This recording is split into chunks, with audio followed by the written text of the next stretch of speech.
Where were you living in the, let's say in the period 1964 to 1973? Where were you living? I was living in a kind of a mill resort town in southern Rhode Island called Westerly, Rhode Island. We're right on the Connecticut border, and I family had been there many generations. Um, it was a working class neighborhood that I grew up in, Hmm. and I was in the parochial school system, the Catholic school system, for 9 years, and then I went to the secular, the town high school, and on to the University of Rhode Island. And once I went to the University of Rhode Island, I was pretty well done with Westerly. I didn't move very far, but it was a different world. It was a totally different community.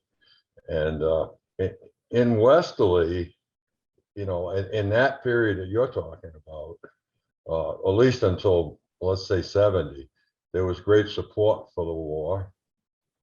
I had gone down and talked to a recruiter when I was getting ready to graduate from high school. I was, quite frankly, unsure what I wanted to do, whether I wanted to go to college. I didn't want to go to college. And believe it or not, there was a Marine recruiter that had seen combat in Vietnam. And he must have known I was as green as paint, because he more or less dissuaded me from, trying to enlist at that particular time, and told me, why don't you go to college and we'll talk about it in 4 years. So Wow. yeah, I was, as I look back on it, I mean, he was scarred up. I mean, when you walked in, he kind of sat with his left face towards you, and he was in his uniform, he was in his dress, and he looked pretty sharp. And then when the whole right side of his face was scar tissue. So he knew what he was talking about. The first question he asked me is, my girlfriend was pregnant, and I said no, and he says, well, are you in trouble with the police? And I said no, and then he asked me, what did he say? Oh, did I have any other options? And I told him, well, yeah, I was, accepted at college, and that's how that. And Wow. when I walked out of there, I was, pretty well convinced that, that wasn't where I belonged. Wow. And did he mention anything specifically about Vietnam? Other than he said it was a real war. At the time, you know, uh, a lot of people, we got very positive news from Vietnam, with it, I mean, the exception of, there, what I guess what turned it for me, it was the death of a camp counselor that I had. That was a lieutenant, and he'd done almost a full year in Vietnam. I think he was 10 days from being, coming back to the States, and he was killed. I'm not sure exactly how, but I had heard it was a landmine, but I'm not positive about that. But he was one of the guys that was, at that age, it makes an impression on you. And so then I got kind of interested in it, and I started studying the history of it a little bit. I read about Dien Bien Phu. I read about our support for the French. The Kennedy's advisors, and and then as you got deeper into it, you got into the synthetic, into the rubber plantations. You got into the religious aspects of the war. So by the time I got to college, I already had developed doubts as to, whether we were, here we are fighting the only people that supported us, against the Japanese during the Second World War. And now we've turned our backs on them. So you might say I was confused at that point. You graduated in 1970? 71. Graduated in 71. Do you remember this lieutenant's name? Yeah, Carl Milmach.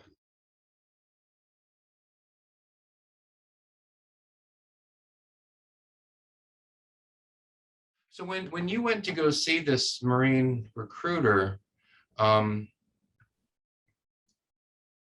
and you said that you didn't, you didn't really want to go to college, and so maybe the military is an option. And you said that in Westerly, the sentiment was generally favorable toward the war, support the troops, support what the country's doing.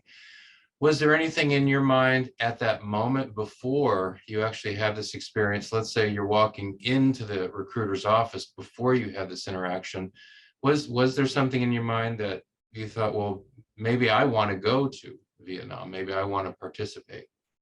Well, I was predisposed in that area because I was in Boy Scouts for a good long time. I was an Eagle Scout. I am an Eagle Scout, and we had military people that were scoutmasters. I mean, some of them saw some bad times during the Second World War. My scoutmaster floated around on a potato barrel for 3 days in the Pacific Ocean Wow. before they rescued him. So, I mean, we were, like it or not, Boy Scouts is pretty much paramilitary. I mean, I was at that time. I mean, we marched in uniform behind behind the real soldiers and the tanks, and Columbus Day parade and the parades and everything else. We had a very active troop. We did a lot of things. We did 50-mile hikes, that kind of stuff. So there was a lot of guys that went straight from high school Boy Scouts, because we could stay till we were 18, right into the military. I won't say a lot, but there were significant number of guys that did that. Yeah.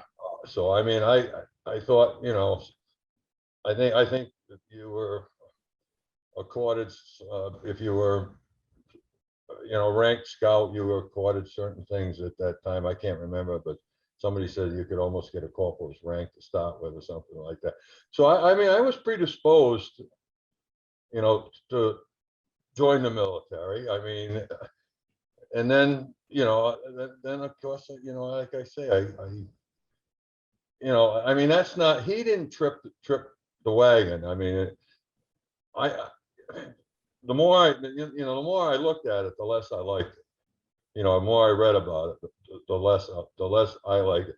I kind of thought, well, our government, we're supposed to back our government, but is our government totally right on this?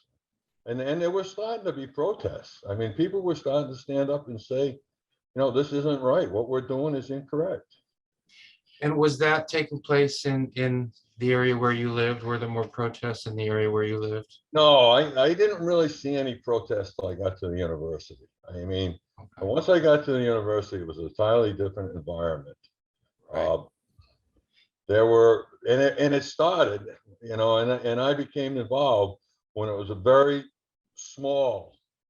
I mean, if 40 of us or 50 of us showed up at a demonstration, that would be a big number.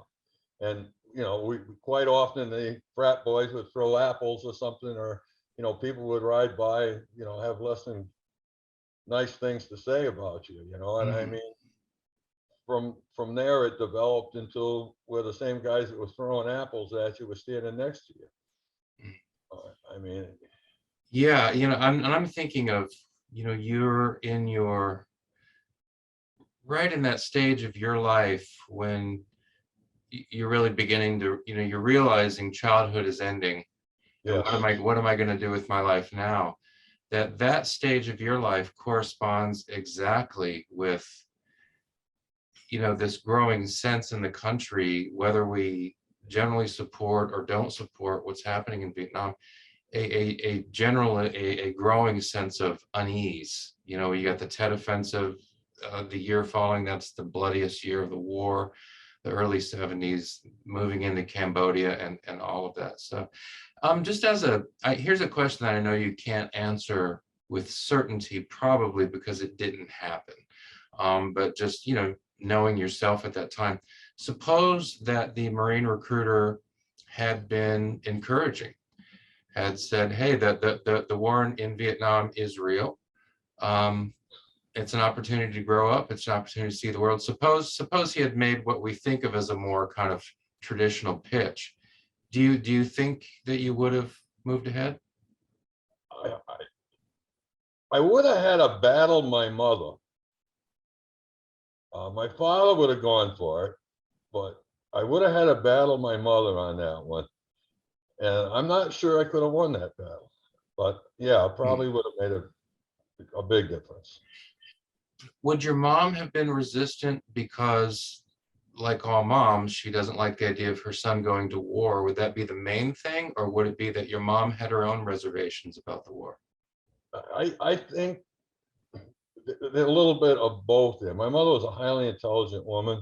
She was a college graduate. She was, had been worked at Pratt and Whitney during the Second World War, worked at Yale Lab, and my mother knew her way around, so to speak. I mean, as far as that comes, she was well read, and so she would have insisted that I kept, continue my education.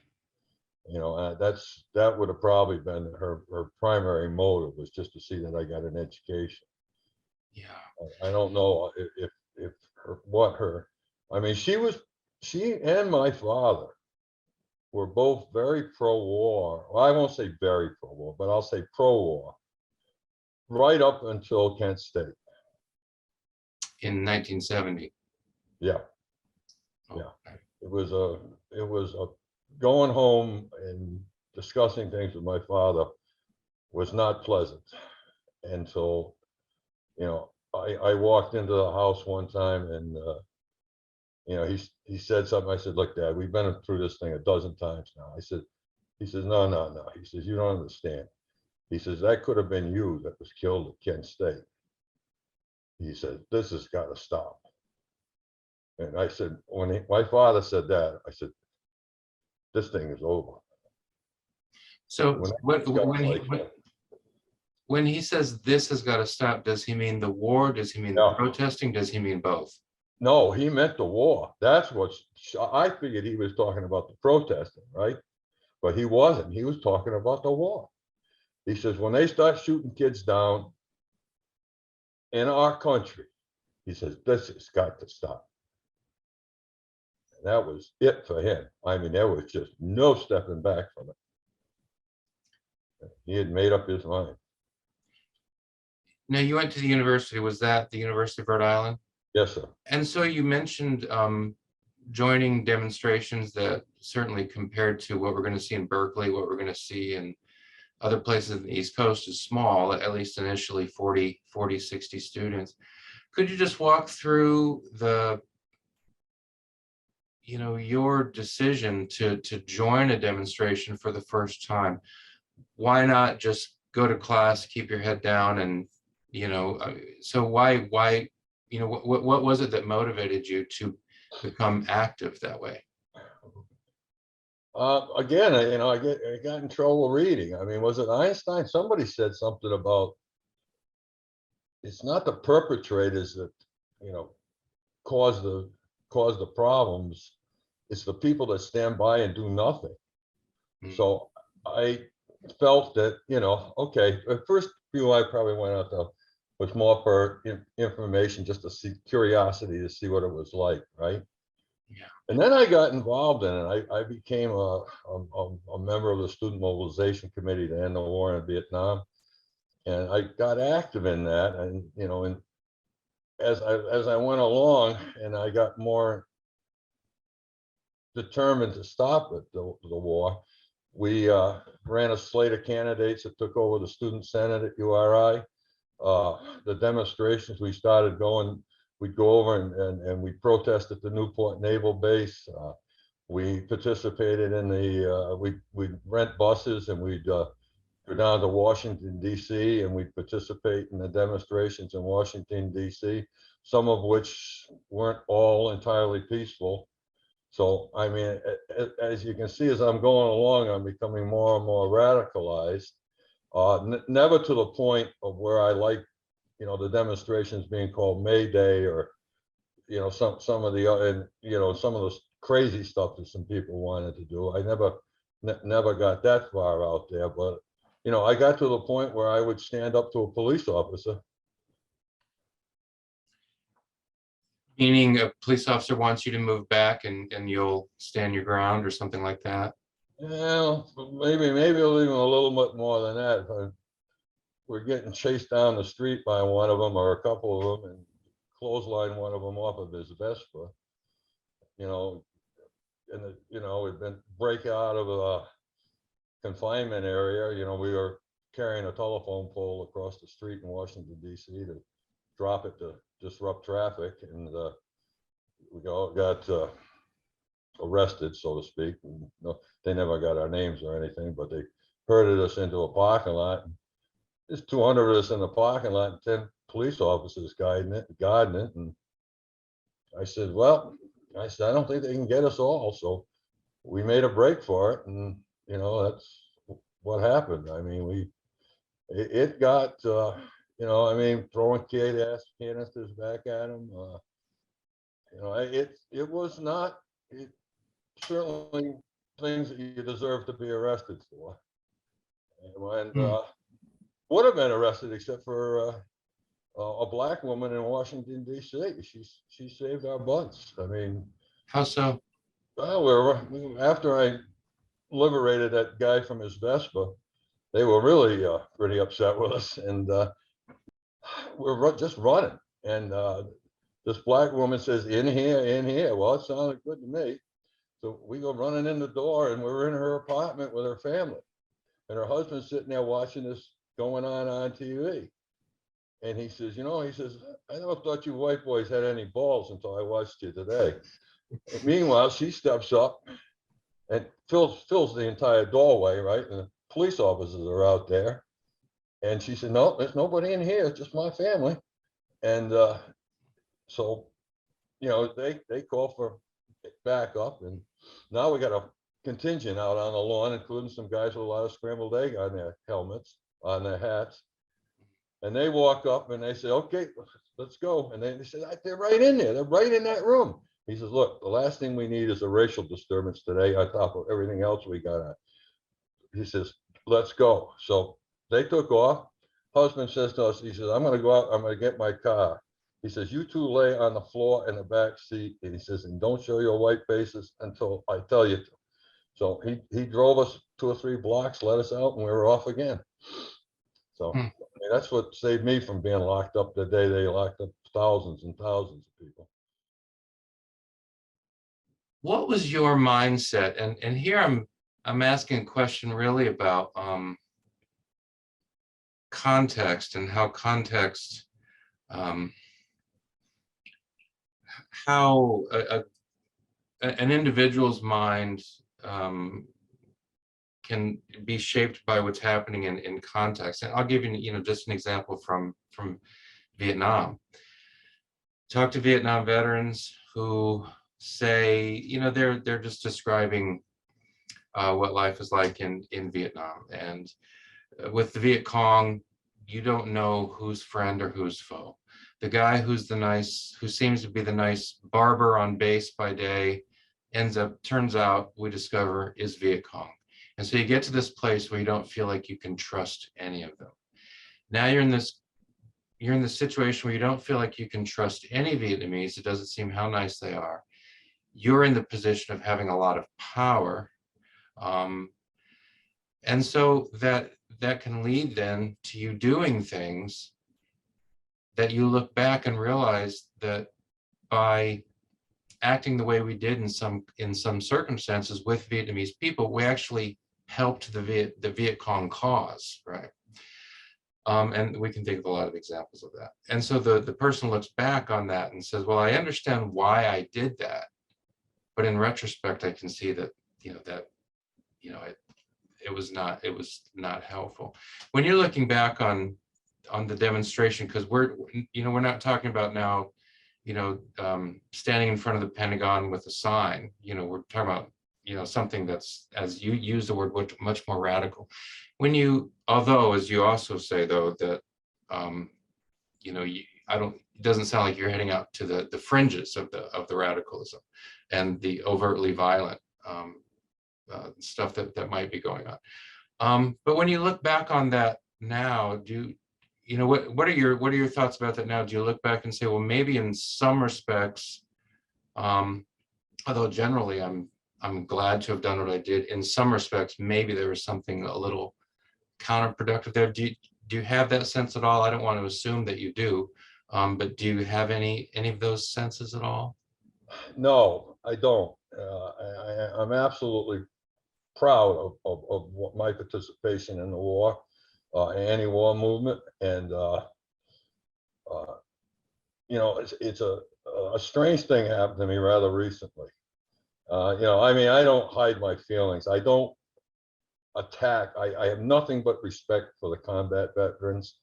Mm, I grew up with a bunch of guys, and most of all my friends ended up, you know, in the army, in the service. I yeah. hang out with hung out with a lot of guys that were in the service. But I was in the athletic club down here in town in Corpus now. I'm in Texas, and you know, I don't hide my feelings today even, and I got jawboning with this guy, you know, about my size, you know, in the locker room, and he finally looked at me and he said, "What branch of the service were you in?" And I said, "I wasn't." I said, "I was one of those dirty hippie protesters." And there was this Hispanic guy. Now, the Hispanics have paid more than their share down in Texas. They carry Texas. If you look it up, you'll see that the Hispanics suffered, particularly here in South Texas, suffered more casualties, had more men in the service. They carried the burden for the state of Texas. So there's this guy that's built like a fire hydrant, right? Just all he's wearing is a towel, and he's missing a couple chunks that looks to me like they're probably bullet holes, right? So he hears what I got to say, right? And he turns around, and I thinking to myself, oh, great. You're going to be rolling around on the floor with this guy, you know, trying to kill one another here in about 30 seconds, right? And he walks up to me and he sticks his hand out, and he says, "I want to thank you for your service." And I was stunned, absolutely stunned. He says, "You and your friend saved my life and a lot of guys like me." So, I mean, that's kind of was the frosting on the cake for me. I mean, that this man that had obviously, you know, been shot up for his country would say that. Of course, the other guy is standing there that I was arguing with his jaw hanging down, because I think he was 3 times as surprised as I was. And I mean, so I I have nothing but respect. And what happened was, I mean, it was, I protested until I couldn't protest anymore. I came home one day and there was a letter from the Selective Service that my father had already opened for me, laying on the table. And in it was my call to go up for my draft physical, right? And my father looks at me and he says, "What are you going to do now? You're going to go to Canada?" I said, "No, Dad." I said, "I'm not going to go to Canada." I said, "I'm going to go report for my physical and take my chances." You know, I said, I'm gonna go up and do it. And I would have been in the same position had they found me acceptable to serve. But by that time, you know, I think they had it was a very strange story involved in, it's another whole story involved in this. But at any rate, they did not find me to fit to serve, I guess. You know, I mean, one colonel told me, he says, "We need another organizer in the army right now, like we need another asshole." And I mean, he told me, you know, he says, "Just relax, have a good time. You're not going anywhere." All right, so by not fit, it's not because you have, you know, 15 fingers, but just more of where you were coming from. They said, you know, you probably not going to be a good fit for the military. Well, actually, what I got flunked out on was high blood pressure. I mean, yeah, I mean, it was, that's another whole story that's, you know, weirder than weird. I mean, it's just how that all went down. Just another, again, it's a thought experiment, but I mean, you have a sense of who you were at that time. Suppose they had said, "Hey, we're drafting you." I've talked to folks who were opposed to the war, but they said, okay, I'll serve as a conscientious objector, as a non-combatant medic. What do you suppose you might have done in that circumstance? I'd have gone. I'd done what I could do. I wasn't going to leave the country. I wasn't going to give it up to these assholes. I mean, like I say, I feel the only guilt that I feel in this whole situation is my draft number was 74. Now, they didn't take me because, of all kinds of, shenanigans, right? On their side and on my side, right? So somebody else went in my place. That I feel guilty about. That I feel very guilty about. But would I have gone? Yeah. Would I have done what I was told to do? Yeah. I mean, I had fought in the streets. I had done everything I could possibly do to stop this war. I had convinced other people to protest. I, swung my parents over. I had done what I could do to stop it. And now, if my government ordered me to do it, I was going to do it. I mean, not like doing it, and probably would have got myself thrown in stockade after stockade because I couldn't keep my big mouth shut, but I would have done it. What were when you are protesting the war, what were the key arguments you made? I mean, if someone sits down with you and says, look, John, what are the key problems you have with the Vietnam War? And I mean, looking back now, I mean, everybody can see, the combat veterans who feel that overall the mission was a worthy mission to prevent South Vietnam from becoming communist. I mean, but it's the very rare person, I think, who doesn't look back on that conflict and see that there were serious problems. But now you're in the thick of it. In the early 70s, you don't have the advantage of retrospect yet. But at the time, what were your arguments for why this war in Vietnam needs to stop? Well, you didn't need an awful lot of arguments. I mean, you make the religious argument that you're involved in a religious war between the Buddhists and the Catholics. I mean, there was several swings there of different dictators or presidents in South Vietnam, between the two sides. Then you get that situation where that Vietnamese general executes that, right in front of the TV cameras. I mean, that's pretty horrifying. I mean, that's not necessarily the American way. I mean, I'm not saying it ever got done by an American, but it's, you had that. Then you get a situation like My Lai, which is, I mean, I mean, those guys, I feel terrible for. I mean, but that lieutenant should have been taken out and shot. I mean, that's my feeling on that situation. And although, again, had I been in his shoes, lost a bunch of guys and done something like that, you might, vengeance might seem like the right thing. But there was all that stuff. There was that Tet Offensive that you mentioned. It was, and I mean, the Vietnamese did not have particularly good government. I mean, it was flipped around. And of course, at the same time, you've got all these troops returning from Vietnam. And all of them are not telling positive stories about their experiences there. I mean, there are guys that were very happy being there.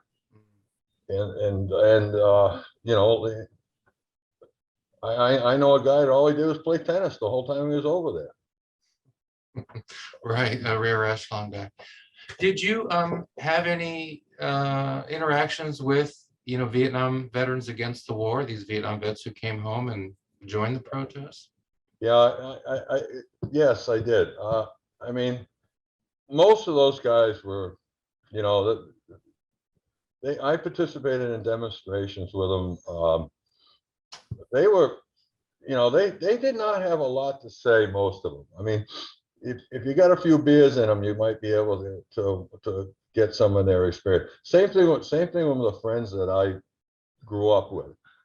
I mean, one of them was in the artillery up in the DMZ and got overrun. I don't know how many times, but You know, he'd tell about having bumblebee charges set at 0 elevations, and, you know, the sappers getting in, and, but, you know, for the most part, no, I mean, to be honest with you, it was hard to find anybody that wasn't anti-war that had been there. Most everybody I ever ran into that had been anywhere near the place hated it. I mean, it was, but, you know, it's funny because I worked with veterans. You know, I ended up owning and operating a commercial fishing trawl. I spent 21 years on the North Atlantic, Wow. and I worked with a lot of vets. I had a lot of vets for crew members and stuff like that. And I mean, there aren't any finer people. I mean, they're trustworthy. You know, it's not two hands for me. It's one hand for me, one hand for the boat with those guys. And I mean, so like I say, I have absolutely nothing but the utmost respect for the veterans. A lot of those guys were probably in the same damn position I was in. They didn't want to be there, and they went anyhow. You know, so I mean, I think that you know, I think that I blame the government. I blame the leadership of the government. I don't blame the veterans. Did you, at the time, in the early 70s, did you make a distinction in your mind? You know, it's common now, we hear, you know, if you oppose the war, that's one thing, you know, oppose the war but support the troops, sort of that idea. No, and that's a response to what a lot of these guys experience when they come home from Vietnam, and you just described that. At that time, did you make that distinction that I'm opposed to the war, I'm opposed to government policy, but I understand that this 21-year-old guy who just got back from Vietnam, he's not the one making the decisions. Did you make that distinction at the time? You know, I don't think I had to make that distinction because I was still hanging out with those guys. I mean, there was the cheapest place to buy beer in town or to drink beer in town was the vets, right? So, you know, they were out, they take me with them, you know, here you got them, you know, bona fide, long-haired hippie protester sitting at the bar with a bunch of Vietnam vets on one side Wow. and a bunch of World War II vets on the other side. And that was the bridge that didn't get crossed. So, you know, somebody like President Nixon would come on TV and all the World War II guys would stand up and salute him, and all the Vietnam guys would be throwing stuff at the TV set. So I mean, it was an easy transition. You know, I never left my, you know, my comfortable ground, so to speak, because I hung out with the same people. You know, Wow, yeah. Gosh, that sounds really like a complicated situation you're in, protesting the war, but at the same time hanging around with the Vietnam veterans. It just sounds like you understood that some things are clear in your mind. This war clearly needs to stop, and so I'm going to, you know, advocate that strongly. But it sounds like you also recognize that there's a lot of gray here too, and there's a lot of complication here too, and these young guys my age, you know, they're not responsible for what the government's doing. Does that resonate with you? to a point, most of them, you know, that had done their service, you know, were opposed to the government policy in Vietnam. So I mean, I wasn't on strange territory there. I mean, I you know, the guys had been, you know, had tanks blown out from under them. Guys, you know, as I said, in the artillery, guys that had done time down in the Delta. I mean, and all they wanted to do was drink beer, smoke a little pot, chase some girls around, and you know, get their life back in order. And you know, I didn't know where I was going at that point either. You know, I still had it ahead of me. They had it behind them. So it wasn't, there was no animosity, you know, on my part towards them and or vice versa. I mean, my advice from most of the vets I met, you know, enlisted vets that not so much the officers, was stay the hell out of there. I mean, that's what I was told repeatedly. I mean, just the end of that story, I was telling you about how I didn't pass the physical. I had to have my blood pressure checked 7 days in a row. And my mother being employed at the hospital, I knew a lot of the girls that were, doing the checking. So needless to say, my blood pressure was off the scale. I mean, it wasn't healthy, right? The last blood pressure check that I did, I got caught, more or less, all of us got caught by Nurse Draggett, or, whatever you want to call her. She came in and took a look at it, retested it, wrote down what it was with a notation that she had some doubts about the previous test. So I got called up for a second go around with my blood test up at the draft center. I went up there early in the morning. I went up on my own this time. I was sitting there having a coffee. A couple guys, a couple Navy corpsmen come in. They sat down. We got chatting. They says, "What are you doing here?" I said, "Oh, I got to have my blood pressure checked." They said, "For the draft." They said, "You want to go?" I said, "Hell no, I don't want to go." He says, "Oh," so about 10 minutes later, they disappeared. The doctor comes in, he says, "Go back there and get your blood pressure checked." Like, who's back there checking my blood pressure? But the two Navy corpsmen. Well, apparently these guys had a pretty good sense of humor, because when I came back out and I handed the paperwork to the doctor, he insisted that I sit down. He says, "Are you asking if I'm driving myself?" I says, "No, I picked up on it pretty quick." I says, No. Somebody's coming to pick me up." He says, "Well, you stay right where you are until your ride gets here." Apparently, they must have had me legally dead on my blood pressure, because the next thing I got in the mail was a 4-H or whatever it was that the government sends out. But these guys were Navy corpsmen that had been to Vietnam. Okay. So if I'm hearing you right, then your blood pressure was probably actually fine, but you had in the first instance, friends who were making it high, and in the second instance, Navy corpsmen who were making it high. Yeah, and a government that didn't particularly care to have me in there to begin with. Right. Okay. So it's kind of a goofy little story, but actually it illustrates a major theme of the growing sense of unease Yeah. about what's going on in that war. Yeah. Could you just describe some of the other things you did as an active protest? I was in quite a few of them. The other one the other one I remember is I went down. Again, it was either 70 or 71. It was just weeks before the second one, and we went down, and it was still fairly cold. It was a nasty day, and we had a bus load down, and it was rah rah rah rah speeches. I mean, that was the one drawback about some of those demonstrations. And 10 different people get up and say the same thing, 10 times. So it was a couple of blonde sorority girls I was hanging around with, and then we decided we'd go to the Smithsonian rather than listen to the speeches. So we did. We went looked around the Smithsonian for the 2 or 3 hours, and came back out, went down, listened to some more, got back on the buses. It was getting, to stay warm. One of the guys that was a little more active than the rest of us came up to me, and he says, "Hey," he says, "SDS is going to be over." I think he said Constitution Avenue. He says, you want to come over and watch this thing?"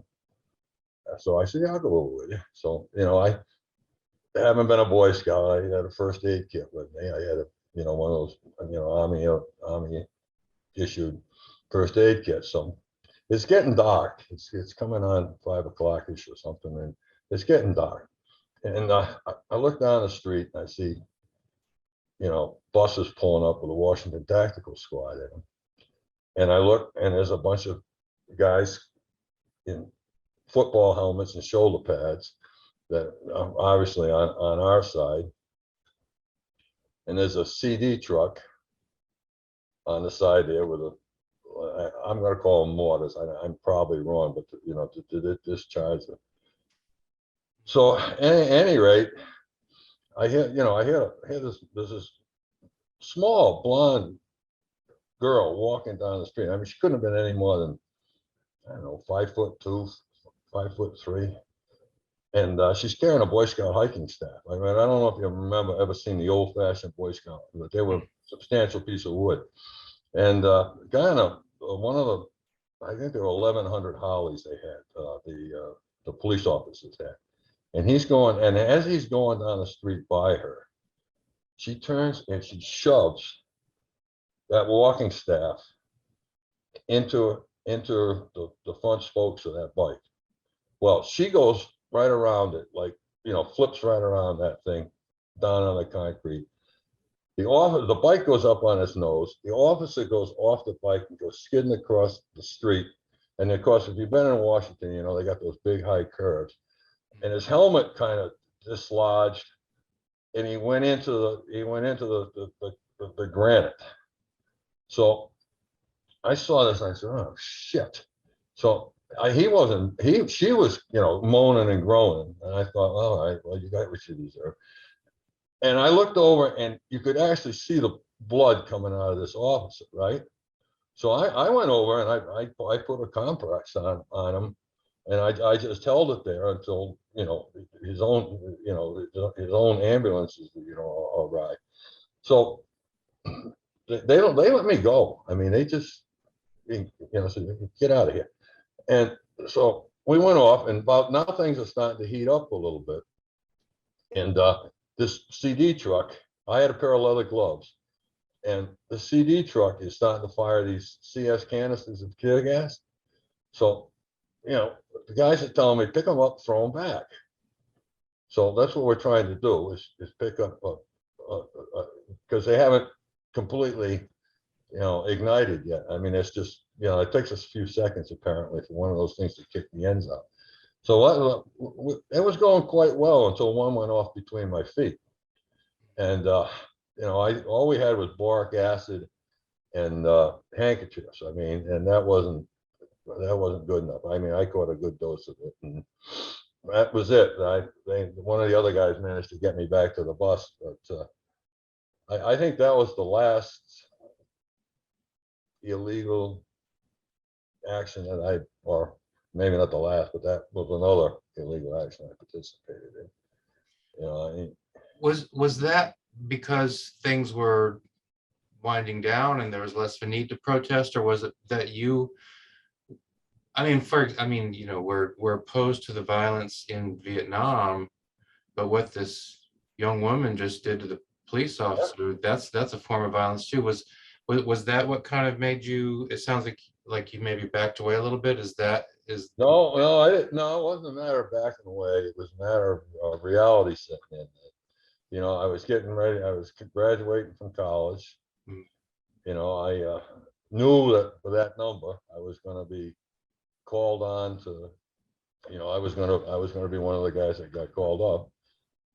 So I was kind of making preparation in my mind for that. And then, when that didn't happen, I had started down a totally different road than what I had anticipated.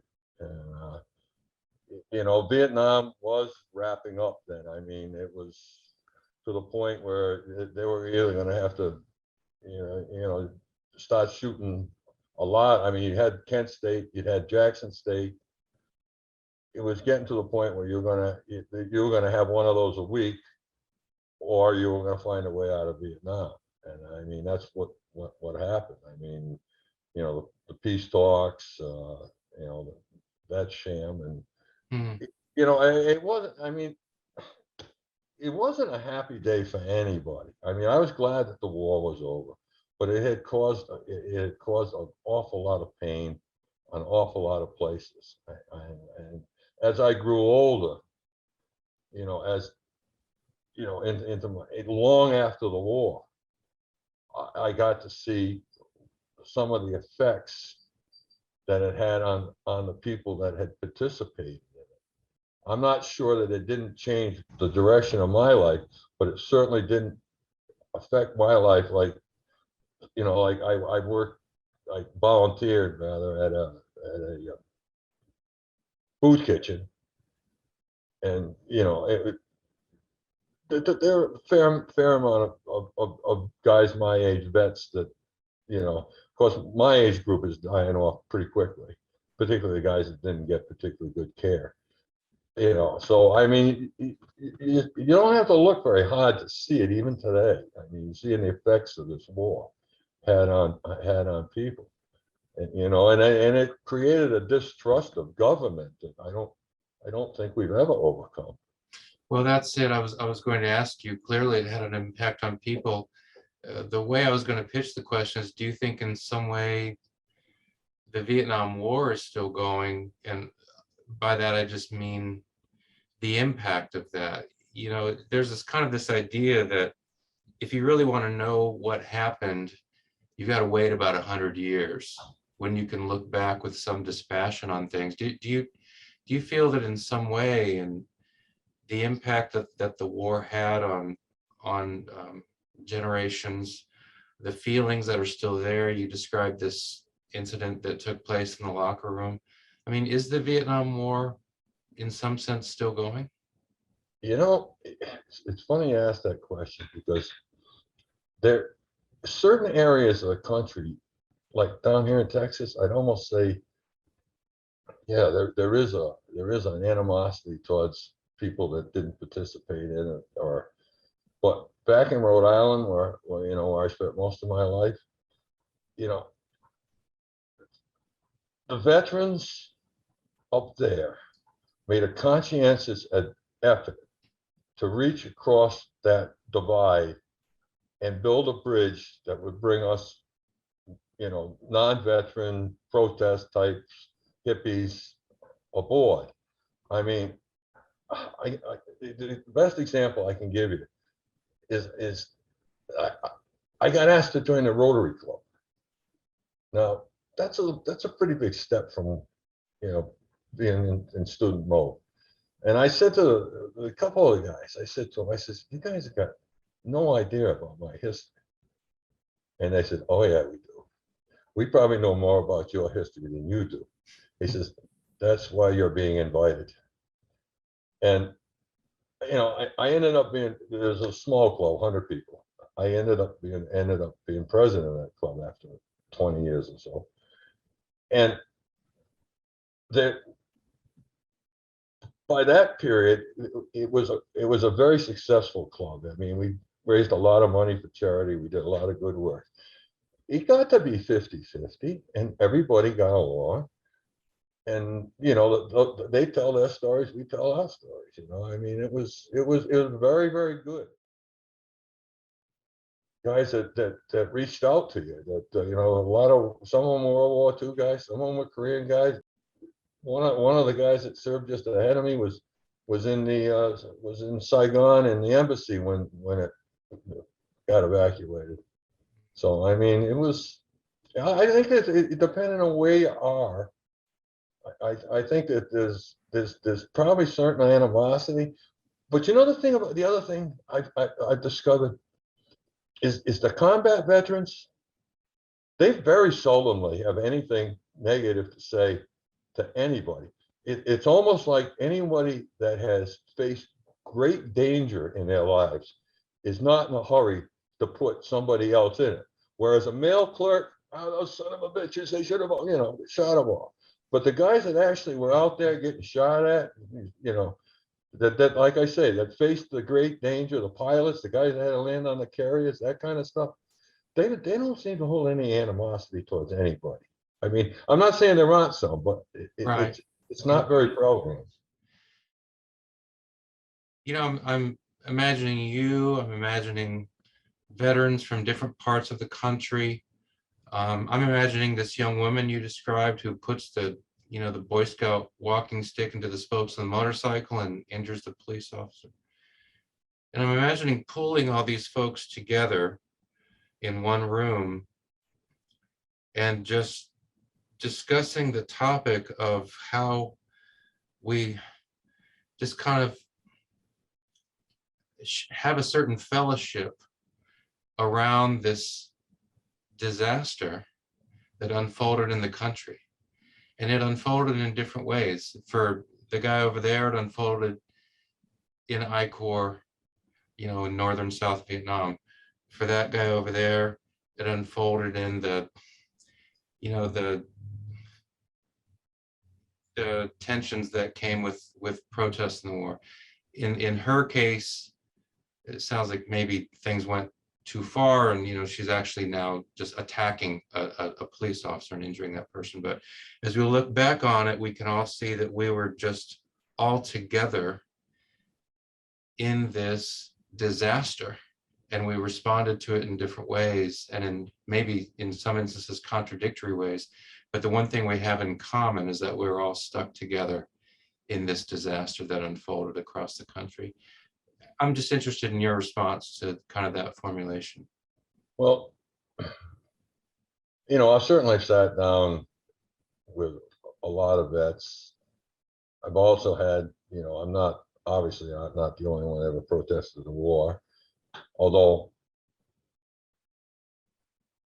you don't have as many people walking around with hats on that say, you know, I protested Vietnam as you do, you know, I'm a vet, you know, I mean, I don't know where the hundreds of thousands of people that were, you know, involved in the anti-war protests have all disappeared to. But Mm. I generally, I mean, the guys down here, they have a club they call Liars and Flyers. And I mean, I was never invited to attend that. But at the same time, if I was playing cards with them or something like that, I mean, yeah, we've got, there's a common ground there. I mean, they might not agree with me, but they agree with the idea that at least I did something. You know, I didn't sit on the couch and watch it all on TV. You know, I was out there expressing my point of view. So I guess I get a few points for that. That young lady, you know, she could have been anywhere from Patty Hearst to somebody that just didn't have any idea about what was going to happen when she did it. Just seemed like a good idea at the time. I have no, you know, like I say, they got her up and she survived it. I mean, I mean, everybody survived it, which was a good thing. Mm. I don't know about putting everybody in a room together. As long as there's no alcohol involved, it might work. At this stage in my life, I don't think you know, there's not many people that hold any animosity towards me, and I certainly don't hold any animosity, you know, towards them. I think that, you know, I guess it's an old there, but for the grace of God goes me, you know. So I mean, like I said, like I told you, I regret that whoever had to step. I mean, it's like almost, you know, Vietnam was almost like the Civil War. If you could afford to go to college, you could buy your way out of service. I mean, it's not, you know, that's not an absolute, but if you could come up with the money, you basically were hiring somebody to take your place. Now that was not fair. There's nothing about that was fair. And then, you know, and if they grabbed some of us guys probably coming out of high school, you might have had a different resolution. You know, if you had universal service. Yeah. You said a little while ago, you know, your dad asked you when your draft notice came, or that you needed to take a physical in preparation for that. And your dad asked you, so now what? Are you going to go to Canada? And you said, no way, I'm not going to Canada. What is your disposition towards those who did go to Canada? Fine, fine. I mean, they just had a, you know, they were perhaps more committed than I was to ending this war. They, you know, they did not, you know, they had the courage to give up their country rather than become cannon fodder for their country. So I'm fine with those guys. I mean, I'm not, like I said, I haven't got any animosity to anybody left in this thing. I mean, it's really even hard to get pissed at Richard Nixon anymore. I mean, it's, you know, I just, you know, it's part of our history now. I mean, let's hope we've learned from it. Let's hope we don't repeat it. That's what I say. I mean, the, the the vets, I mean, they're certainly not getting, they get something out of it. They get a place to, they get a 6-foot spot in the ground, they get some medical care, but they didn't get a good deal. If I could pull you in front of a group of students, let's say the students have been learning about the Vietnam War, um, and they've heard a variety of perspectives. Let's say they've heard from a South Vietnamese who fought with the South Vietnamese army and then came to the United States as a refugee. They've heard from a Vietnam veteran who still supports the overall mission. They've heard from another Vietnam veteran who thinks that the whole thing was crazy from the beginning. So they've heard of a variety of positions. And now it's your turn, and you've been given the floor for a few minutes. And the basic question is, what do you think young people today should know about the Vietnam era, from your perspective? What do you think you might say? I would tell them to study the history of the area that we were getting involved in. Find out who we were supporting. Are we supporting the right side? Are we truly trying to promote democracy, or are we trying to promote corporate greed?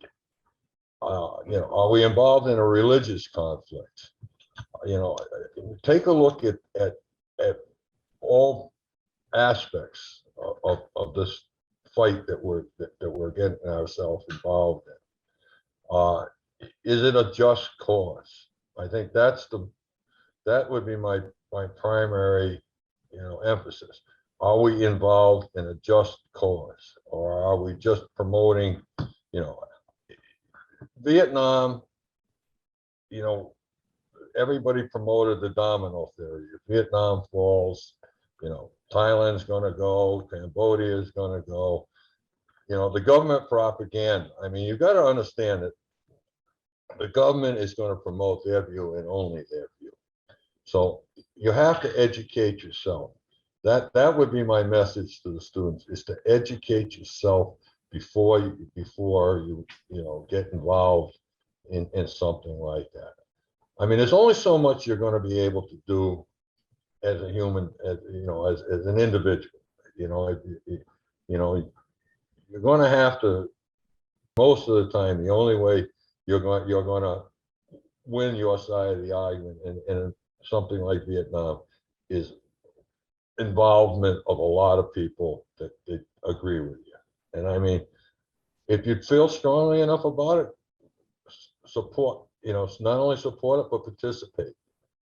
And I that would be my message to them. And then the only last thing I think is necessary on all sides is forgiveness. I think, everybody, my side, your side, in between, makes mistakes. I mean, but you've got to. I mean, you've got to be prepared to forgive. And I mean, I guess that's the stage of life I'm at right now.